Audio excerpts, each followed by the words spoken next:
Oh, another big one. What's going on, guys? This is Gene Jensen, and what I want to talk about today is what happens when the weather destroys your bite, especially when the bass are getting up and getting ready to spawn early in the spring and stuff like that, and you get a big cold front that pushes through. What do the bass do? Where do they go? And how do you catch them? Let's talk a little bit about that.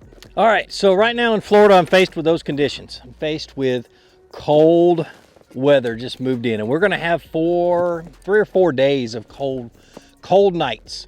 Water temperature got up to 70, and then the cold front pushed through yesterday, and this morning the water temperature is all the way down to 67, 68 degrees, and the bass pretty much freak out. What do they do? Where do they go? Well, the first place that I always look is I look for the thickest stuff, the thickest cover, something that's going to warm up and have warm water around it. In Florida, you have the hyacinth, you have grass mats and things like that. So I look there, and then I look out deep and look for the deeper grass and things like that. But let me tell you the importance of hydrilla. I know hydrilla is an invasive species, and every time a biologist and I talk about hydrilla, their hair stands up on the back of their neck and they get really, really defensive. But I have yet to find, other than the fact that it takes over an entire lake if you don't keep it under control and stuff like that, there's no other downside to it. It creates a great atmosphere for bass to hunker down when it gets tough, when the water gets murky and muddy. It filters out that water real good, and the bass like to hang out in it.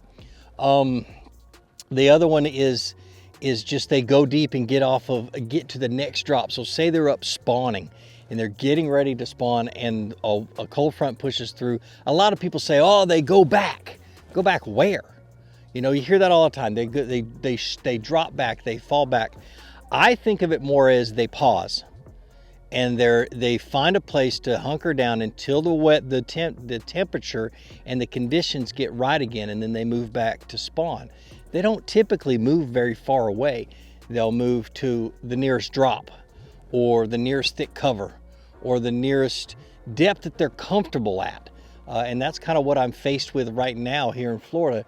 Is I was coming in, and I was coming into this area right here, found some nice clean water, and I was working my way up, and I didn't see anything, and it got shallower and shallower. It got to a foot and a half, and then a foot and a half to a foot. Then I started seeing beds, and I turned around and I didn't see any fish, so I turned around and I came back out, and as I was coming out, I was slowly working my way out a little bit deeper and a little bit deeper, and I started to see bass swimming away in about 2.5 to 3 feet of water. And they were all, I saw 2 bass. Each of them were concentrated or were hanging around a clump of hydrilla. And so I took note, and I said, okay, let me get something that I can throw around the hydrilla. And I grabbed a chatterbait and started chunking it around there and caught 2 pretty quick. They had moved out a little bit deeper to that first batch of cover after the spawn, and they're hanging out on that cover. So let's put that to a test. Let me get out here and cast around a little bit, see if we can't find a couple more. All right, if you look behind me, I've got some real thick cover. This is all matted hyacinth, which is a floating vegetation. It's got these little bulbs on the bottom of it. When the sun hits those bulbs, it warms up the water underneath it. So that's the first thing I'm like, yeah, they're gonna be underneath there. Well, the only issue is there's no water under there. There's only about this much water underneath those mats, but there's a little ditch right out in front of me that's got hydrilla clumps in the middle. And so I looked at it and I was like, okay, I pitched it a few times, punched through it, and then I got to realize, man, there's just no water for a big fish to get up underneath. Maybe a little one, but I'm not trying to catch little ones down here. So that's when I started to push out a little bit deeper, and seeing those bass and seeing the hydrilla clumps made me want to stop and fish a little bit. So that's basically what we're doing. So I know you see all the thick stuff behind me. Just know that I've already tried it, because I know you're going to comment about it. Somebody is. All right, so let's talk about the choice of lures that I have during this period of time, or during when they're really funky. I want a moving bait to help locate the fish, but I want one that I can fish fairly slow. That's why chatterbait's perfect. Chatterbait's also perfect for running through grass and running through hydrilla and that kind of stuff, which is what I'm faced with here in Florida. Other things would be like a crankbait, like a square bill, something I can bounce off of things and bang off things and get a reaction strike. A jerk bait, a fluke, that kind of stuff. Now those are my search baits. Now once I get a follow or get a swirl or get a bite or something like that, and I know there's bass in the area, I'm gonna slow way down.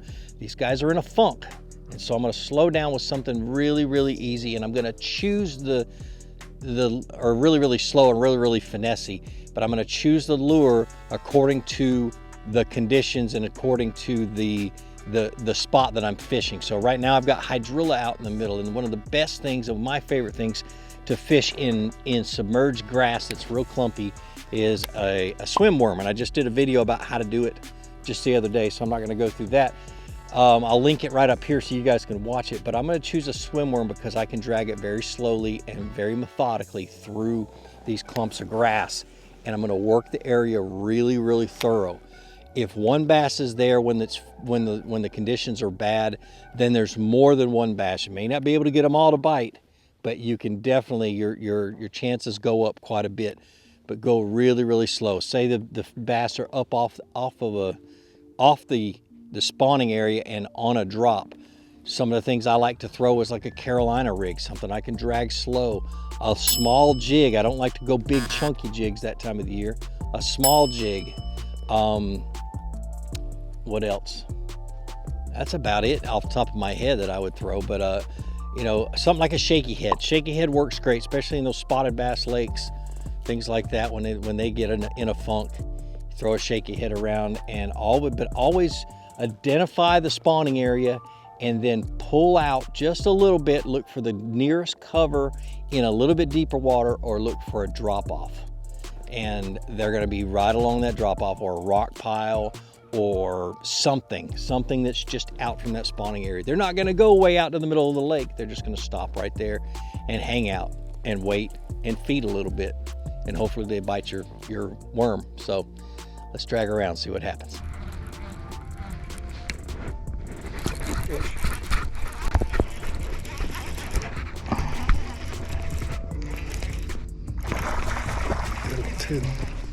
That's a good fish. Whoa.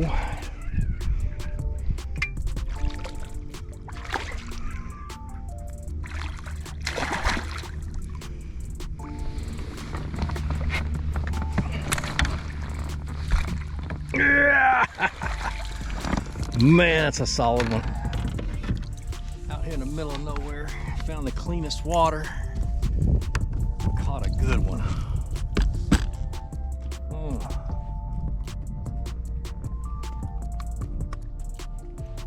Man. What? Sweet.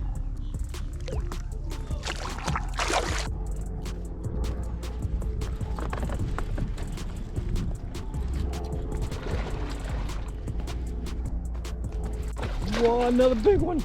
Oh my gosh, there's another big one. Whoa, that could be. It's even bigger. Oh man. Whoo.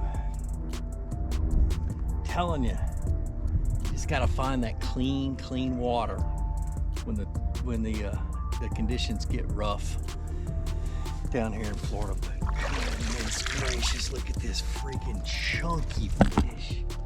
What? She didn't want that chatterbait. It's all the way down their throat. Man.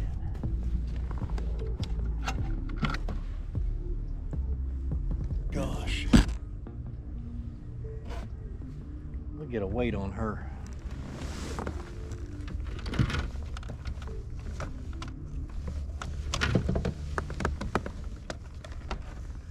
Man, I'm telling you, that was a good fish. The last two that I caught have been really good.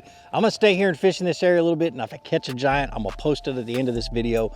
But I hope you guys learned something about what happens when the bass get in a funk in the spring. I hope you learned something. I hope you take this and go out on the water and are extremely successful. But like I always say, be sure to introduce somebody to fishing. Introduce them to my channel. Let me help you teach them how to fish. More importantly, get out on the water, go out and catch some fish, and have a great day. We'll see you.